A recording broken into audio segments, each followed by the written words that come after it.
Well, good evening, everyone. I hope you're well. The summer is coming to an end, and so we're moving into a new season. And September normally brings with it a sense of a new term and school year beginning. And obviously, it won't have quite the same feel this year. Nothing feels the same this year. But we felt this would be a good moment to change tack in our preaching and to begin to try to grapple with the question of what things are going to look like in church in the future beyond the lockdown.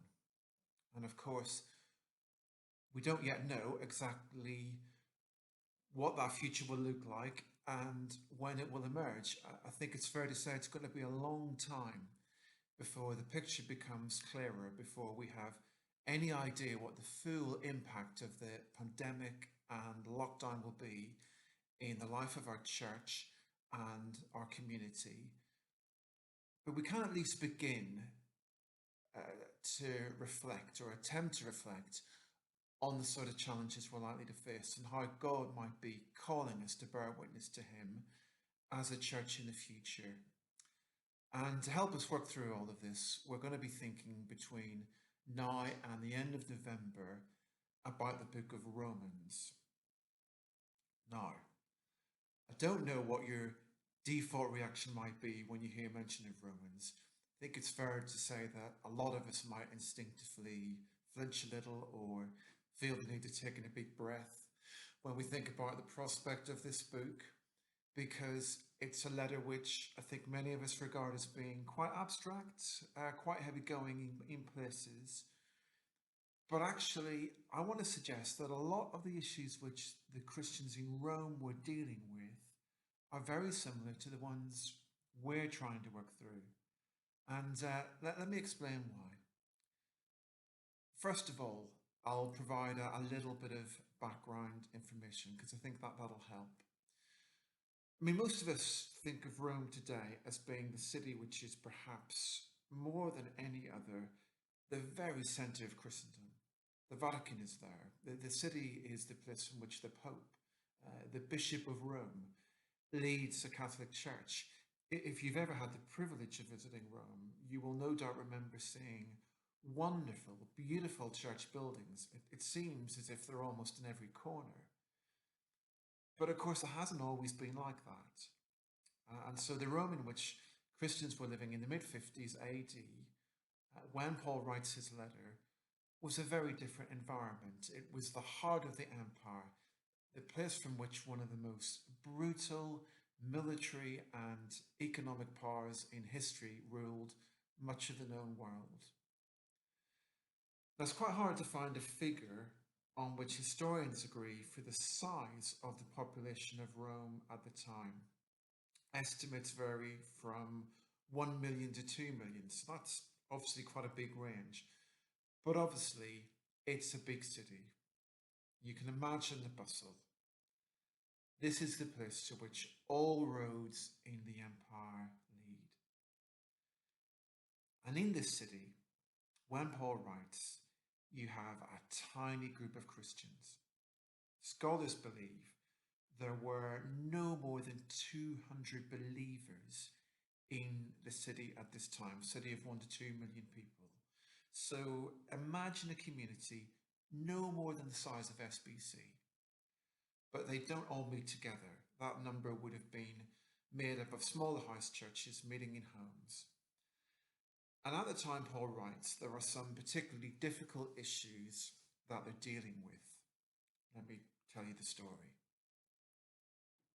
So in 49 AD, the Emperor Claudius expelled the Jewish community from Rome. And the people who were forced out of the city included the Jewish Christians, people who converted from Judaism to follow Jesus, who made up a significant proportion of the church. Now, Claudius died in 54 AD. So 5 years later, the Jews were allowed to go back to the city, and they would have come over a number of years. But when they returned, they found that the churches had changed dramatically during their time away. these Jewish Christians came back to congregations that now felt more Gentile than Jewish, that attached far less significance to compliance with practices like circumcision or only eating kosher food. And it's this situation which Paul is seeking to deal with in Romans. If you read chapters 14 and 15 of the letter, you'll see that it deals with the tensions between groups who he refers to as the strong and the weak.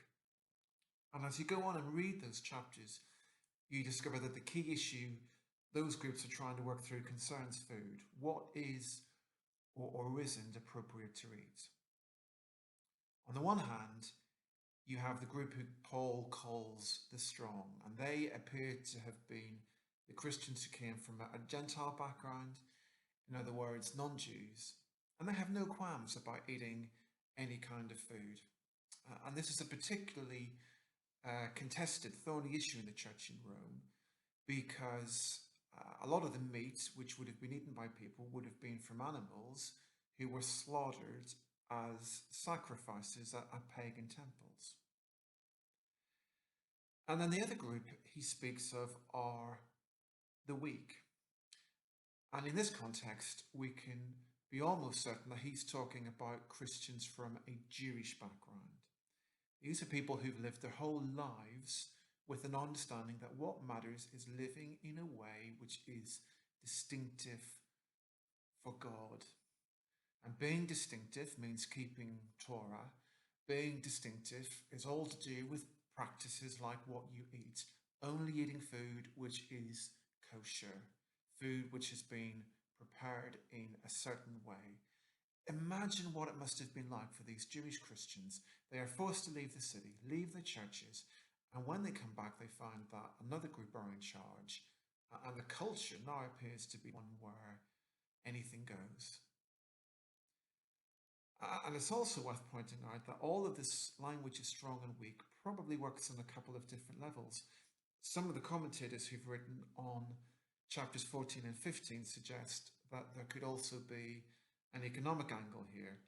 Jewish people in first century Rome were marginalized, they were poor. One of the reasons they might have eaten little more than vegetables was that that was all they could afford. So it might be that we're looking here at tensions to do with economics, as well as ethnic background and religious background. These things are never straightforward. These are the people.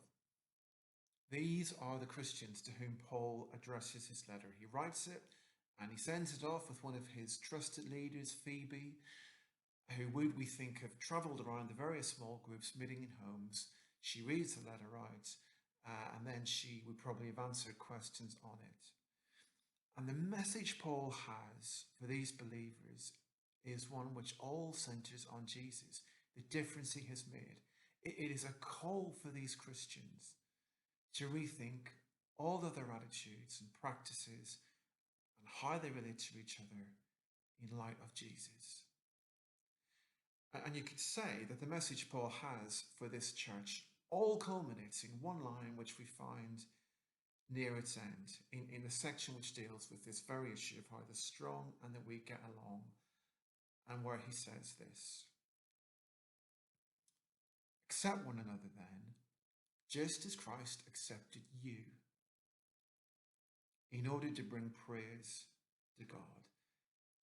This is not Paul just asking people to play nicely and get on with each other. He's urging them to rethink all of their relationships with each other by remembering Jesus, the love of Jesus, which comes to everyone on equally generous terms. And this is a love which is lived out in very practical ways, on the ground, in these churches. There's another verse in this chapter, right at the beginning of chapter 15, which talks about how this needs to be lived out in practice. Here's what Paul says there: we who are strong ought to bear with the feelings of the weak and not to please ourselves. The more you think about it, That's an incredible piece of advice about how church ought to work. It would certainly have been deemed radical by the people who were first hearing it. I mean, the Roman Empire didn't work on the basis of making sure the needs of the weak and the lowly were considered. This is a world where the weak just have to fall into line and get with the program, but not in the church, says Paul. Here is a vision of a community of faith where those with power, those with privilege or influence, need to give priority to those who are struggling to keep up. And these statements come at the end of a letter where Paul makes it clear that no one can regard themselves as better than others, as more or less deserving of God's grace than anyone else. There's another really famous verse in Romans, maybe the most famous, and we find it in Romans 3, where we read this: For all have sinned and fall short of the glory of God. That's an important statement about the need all of us have for God. But the problem is, I think we sometimes take it out of context and we fail to appreciate it's just one phrase within a longer sentence. Let me read you the whole thing.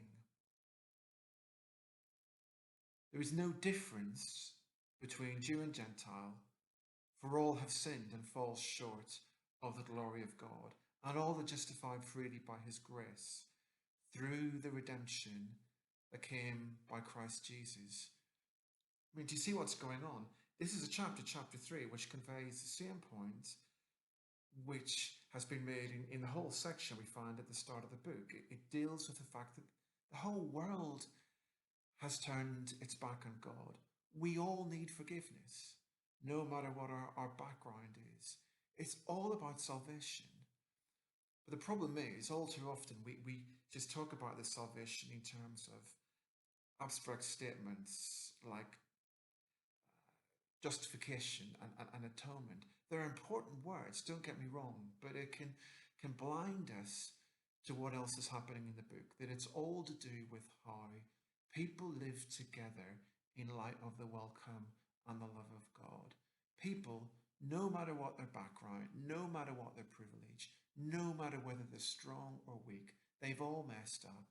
They all need to be forgiven by God, and they all need to be welcomed into a Jesus-centered community to live for him. So you might be listening to this and thinking, why now? Why do we feel that this is an appropriate moment to study this book in SBC? Well, there are two major reasons which come to mind for me. Firstly, because we are, as a church, moving into what is a time undeniably of significant change.